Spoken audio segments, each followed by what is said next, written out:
Hello friends, welcome to the Dua studio. आज हम B pharm first year first sem unit 1 part B cellular structure of organization में endocytosis, exocytosis, cell division और cell junction के बारे में बात करेंगे। उससे पहले आप मेरे चैनल को सब्सक्राइब करना मत भूलिएगा। So let's begin. Last time जब हमने ट्रांसपोर्ट के बारे में बात की थी तो हमने वेसिकुलर ट्रांसपोर्ट प्रोसेस में बोला था एंडोसाइटोसिस और एक्सोसाइटोसिस के बारे में। तो सबसे पहले देखते हैं कि ये क्या है। एंडोसाइटोसिस में दो टाइप्स होते हैं। फर्स्ट है फैगोसाइटोसिस, जो सेल ईटिंग वाला होता है। ये प्रोसेस होता है जिसमें जो एक्स्ट्रा सेल्यूलर सब्सटेंस होते हैं जैसे कि फॉरेन पार्टिकल्स, बैक्टीरिया वगैरह, वो एनगल्फ हो जाते हैं बाय द सेल। मतलब जो सेल है वो उसको एनगल्फ कर लेते हैं, दबोच लेता है, और जो सब्सटेंस होता है उसे इंजेस्ट करता है सोल्यूशन फॉर्म में। इसको हम पिनोसाइटोसिस कहते हैं या फिर सेल ड्रिंकिंग।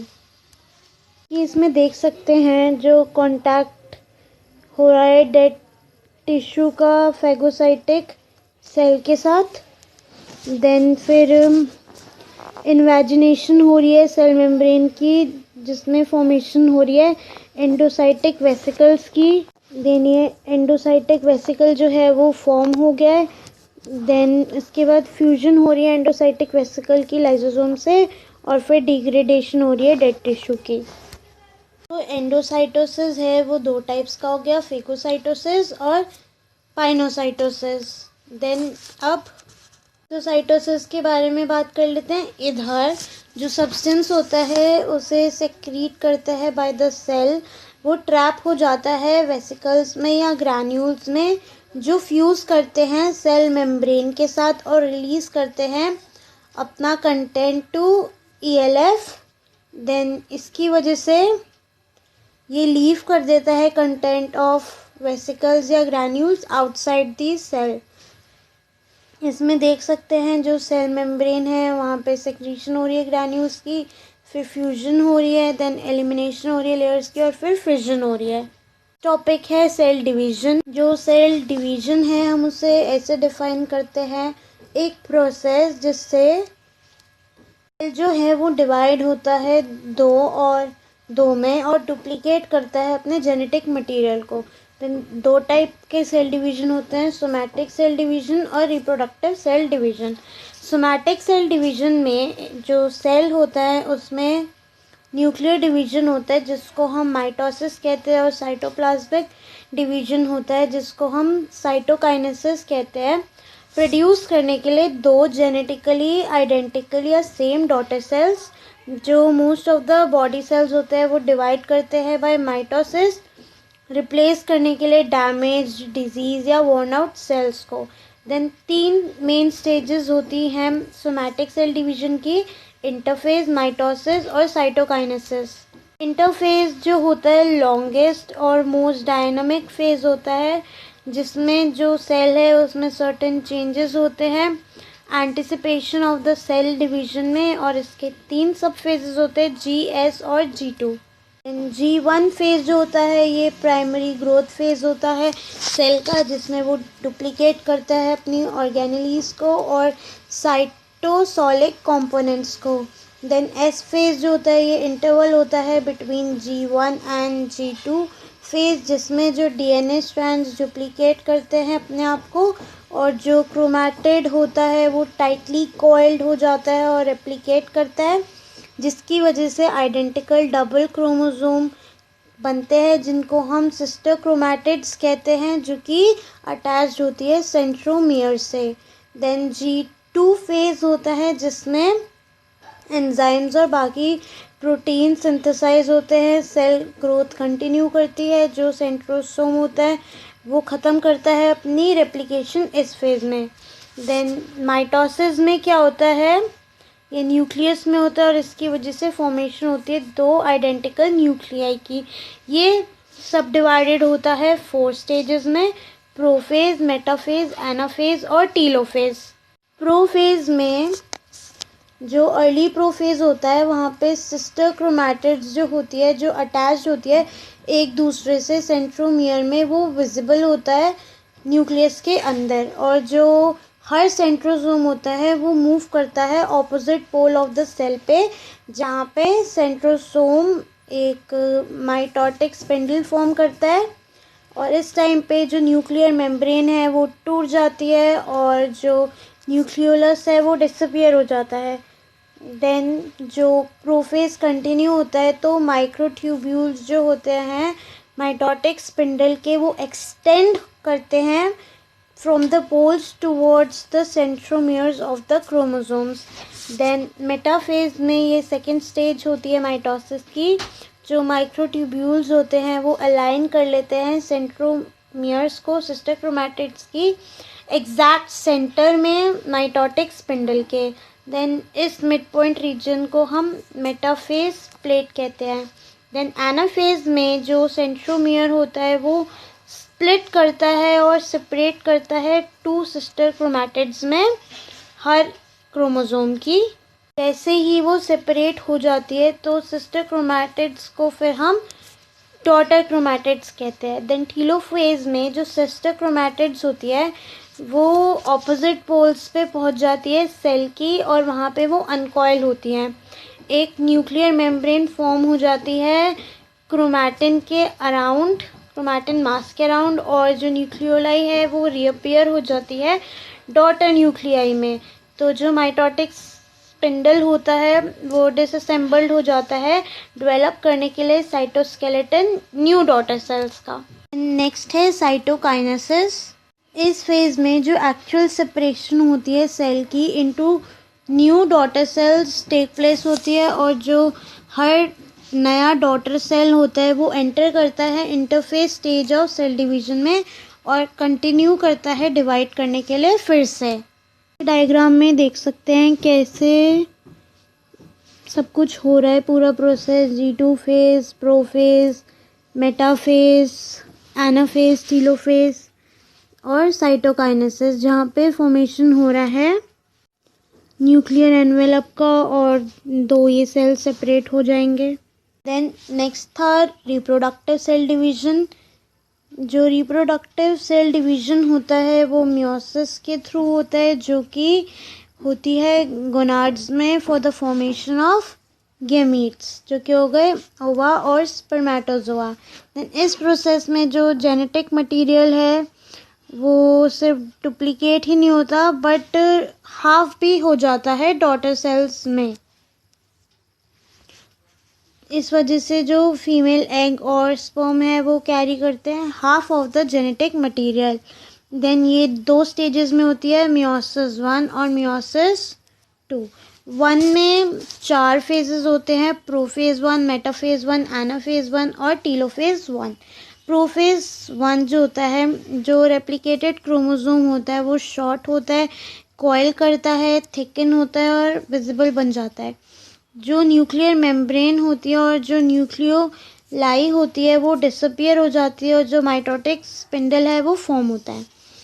होमोलॉगस क्रोमोसोम्स जो होते हैं वो इतने पास आ जाते हैं एक दूसरे के, दो सिस्टर्स क्रोमैटिड जो होती है जिनको हम टेट्राड कहते हैं, वो एक्सचेंज करती है जेनेटिक मटेरियल को, जिसको हम कहते हैं क्रॉसिंग ओवर, जिसकी वजह से जेनेटिक रिकॉम्बिनेशन होती है। मेटाफेज 1 में जो सेंट्रोसोम्स होते हैं टू होमोजीनस क्रोमोसोम के, वो अटैच हो जाते हैं to microtubules extending from opposite poles of the cell.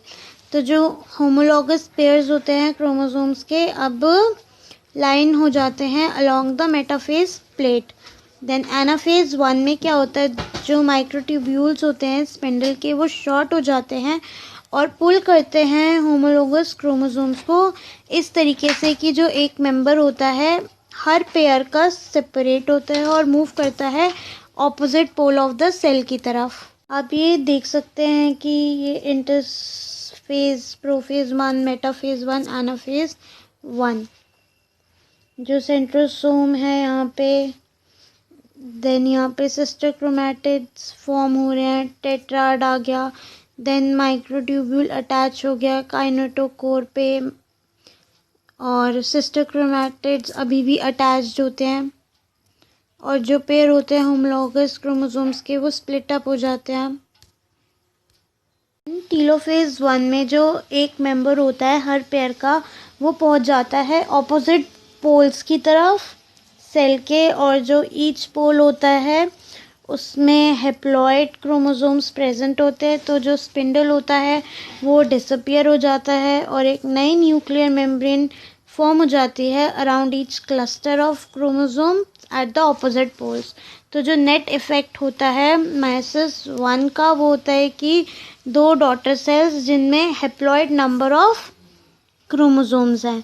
Then meiosis 2 में भी 4 फेजेस होते हैं, prophase 2, metaphase 2, anaphase 2, telophase 2। Prophase 2 में दोनों ही डॉटर सेल्स जो फॉर्म हुई होती हैं मियोसिस 1 में, एक स्पिंडल डेवलप होता है और जो क्रोमोसोम्स होते हैं शॉर्ट, कॉइल और थिक होता है। न्यूक्लियर मेम्ब्रेन डिसअपियर होती है लेकिन डीएनए रेप्लिकेट नहीं होता। मेटाफेज में जो क्रोमोसोम्स होते हैं वो लाइन अप हो जाते हैं इक्वेटोरियल प्लेट पे, और जो माइक्रोट्यूब्यूल्स है वो बाइंड करते हैं opposite sides of the centromere पे। देन एनाफेज 2 में जो सेंट्रोसोम है वो स्प्लिट करते हैं और जो सिस्टर क्रोमैटिड्स होते हैं वो सेपरेट हो जाते हैं, मूव करते हैं opposite poles of the cell पे। अब ईच क्रोमोसोम जो है वो हैप्लॉइड है जिसमें एक क्रोमैटिड और एक सेंट्रोमियर है। देन टीलोफेज 2 में जो स्पिंडल होता है वो डिसअपियर हो जाता है और एक नई न्यूक्लियर मेम्ब्रेन फॉर्म होती है अराउंड। तो जो सेपरेटेड क्रोमैटिड्स होते हैं इसकी वजह से 4 हैप्लॉइड डॉटर सेल्स बनते हैं जिनमें हाफ होता है genetic material compare to the original parent cell. तो जो नेट इफेक्ट होता है मियोसिस 2 का, वो होता है division of each haploid cell and formation of 4 haploid cells. Telophase 1 और साइटोकाइनेसिस के बाद जो प्रोफेज 2 शुरू हो रहा है, फिर मेटाफेज 2, एनाफेज 2 और टीलोफेज 1 और साइटोकाइनेसिस, इसमें क्या हो रहा है, सिस्टर क्रोमोसोम सेपरेट हो रहे हैं और हैप्लॉइड डॉटर सेल्स फॉर्म हो रही हैं। टॉपिक है सेल जंक्शन। जो सेल जंक्शन है उनको हम इंट्रासेलुलर ब्रिज भी कहते हैं और ये कॉन्टैक्ट पॉइंट्स होते हैं between the plasma membrane of tissue and the cells. Then इसमें मल्टी प्रोटीन कॉम्प्लेक्स होते हैं जो प्रोवाइड करते हैं कॉन्टैक्ट नेबरिंग सेल्स के बीच में या between cell and the extra cellular matrix. ये 5 टाइप्स के होते हैं, टाइट, एडहेरेंस, डेस्मोसोम्स, हेमीडेस्मोसोम्स और गैप जंक्शन के बारे में बात कर लेते हैं। ये एक्ट करता है एज अ बैरियर जो रेगुलेट करता है movement of water and solutes between the epithelial layers. Then जो सेल्स होते हैं एपिथेलियल सेल्स या टिश्यूज़ के, जो लाइन करते हैं हमारे स्टमक में, इंटेस्टाइन में और यूरिनरी ब्लैडर में, उसमें टाइट जंक्शन होता है और ये प्रेजेंट होता है डिफरेंट टाइप्स ऑफ एपिथेलिया में और ये सिलेक्टिव होते हैं सल्यूट्स के लिए of different size, charge and polarity. Composed होते हैं ब्रांचिंग, एक नेटवर्क होती है सीलिंग स्ट्रैंड्स की जो एक्ट करते हैं independent from the others. Then जो हर स्ट्रैंड होता है वो बना होता है एक row of trans membrane protein जो कि एम्बेडेड होती है प्लाज्मा मेम्ब्रेन में विद एक्स्ट्रा सेलुलर डोमेन्स जो ज्वाइन करती है एक दूसरे को डायरेक्टली। जो प्रोटीन्स इसमें होते हैं वो होते हैं क्लॉडेंस और ऑक्लॉडेंस। देन इसके फंक्शन होते हैं, ये होल्ड करती है टुगेदर और मेंटेन करती है polarity of the cell, prevent करते हुए लेटरल डिफ्यूजन को। और जो प्रोटीन्स होते हैं बिटवीन एपिकल और बेसल इंटरफेयर बेसल सरफेस में, देन ये प्रिवेंट करती है पैसेज ऑफ मॉलिक्यूल्स और ions through the space between the plasma membrane of the adjacent cells. Then next हमारा है एडहेरेंस जंक्शन। ये इनको हम ऑल्सो कहते हैं इंटरमीडिएट जंक्शन या फिर बेल्ट डेस्मोसोम्स। ये प्रोटीन कॉम्प्लेक्स होते हैं जो ऑकर करते हैं सेल सेल जंक्शन में एपिथेलियल और एंडोथेलियल टिश्यूज में। डेंस लेयर होती है प्रोटीन्स की inside of the plasma membrane में जो अटैच्ड होती है मेम्ब्रेन प्रोटीन्स के साथ micro filament of the cytoskeleton. Then जो ट्रांस मेम्ब्रेन प्रोटीन होते हैं वो होते हैं कैथरीन्स, जो जॉइन करते हैं सेल्स को। देन ये हेल्प करते हैं एपिथेलियल सरफेस की रेजिस्ट करने में सेपरेशन को। और जब ड्यूरिंग वेरियस कॉन्ट्रैक्शन, जब कॉन्ट्रैक्शन एक्टिविटीज़ हो रही होती है जैसे कि movement of food through the intestine. Then next है डेस्मोसोम्स। जो डेस्मोसोम्स होते हैं उनमें होता है प्लाक और ट्रांसमेम्ब्रेन ग्लाइकोप्रोटीन, जिनको हम कहते हैं कैथरीन्स, जो एक्सटेंड करती है इंटरसेल्युलर स्पेस में, जो कि होती है एडजेसेंट सेल्स, और अटैच करती है सेल को दूसरे सेल से। देन जो प्लाक होता है वो अटैच होता है साइटोस्केलेटन से, जिसको हम इंटरमीडिएट फिलामेंट की तरह से भी जानते हैं, और इसमें केराटिन प्रोटीन होता है और ये हेल्प करता है in stability of the cells and the tissue. Then ये कॉमनली प्रेजेंट होता है एपिडर्मिस में, जिसको स्किन को भी कहते हैं, और cardiac muscles of the heart में। डेस्मोसोम्स ये रिजेंबल करते हैं डेस्मोसोम्स की तरह ही होते हैं, बट ये एडजेसेंट सेल्स की तरह नहीं होते। इनका स्ट्रक्चर होता है हाफ डेस्मोसोम्स की तरह। जो ट्रांसमेम्ब्रेन ग्लाइकोप्रोटीन होता है उसको इंटेग्रिन कहते हैं। जो इनर साइड होती है प्लाज्मा मेम्ब्रेन की, वहाँ पे इंटेग्रिन अटैच होता है टू द इंटरमीडिएट फिलामेंट्स, और ये प्ले करता है इम्पॉर्टेंट रोल इन एंकरिंग, मतलब होल्ड करने के लिए सेल्स को to the basement. Then next है गैप जंक्शन। गैप जंक्शन में जो मेम्ब्रेन प्रोटीन होता है उसको हम कनेक्सिन कहते हैं, और ये होता है टाइनी फ्लूइड फिल्ड टनल, जिसको हम कनेक्सॉन्स कहते हैं, जो कनेक्ट करती है नेबरिंग सेल्स को। ये देन जो नैरो गैप होता है इनके बीच में इंटरसेलुलर स्पेस में, देन इस कनेक्शंस की हेल्प से जो आयंस और स्मॉल मॉलिक्यूल्स होते हैं वो डिफ्यूज करते हैं from the cytoplasm to one to another cell, और ये एनेबल करते हैं नर्व या मसल इम्पल्स को स्प्रेड करने के लिए rapidly among the nervous cells. That's all for now. We will continue this in the next video. Like my video, share it and subscribe to my channel. Also drop a comment.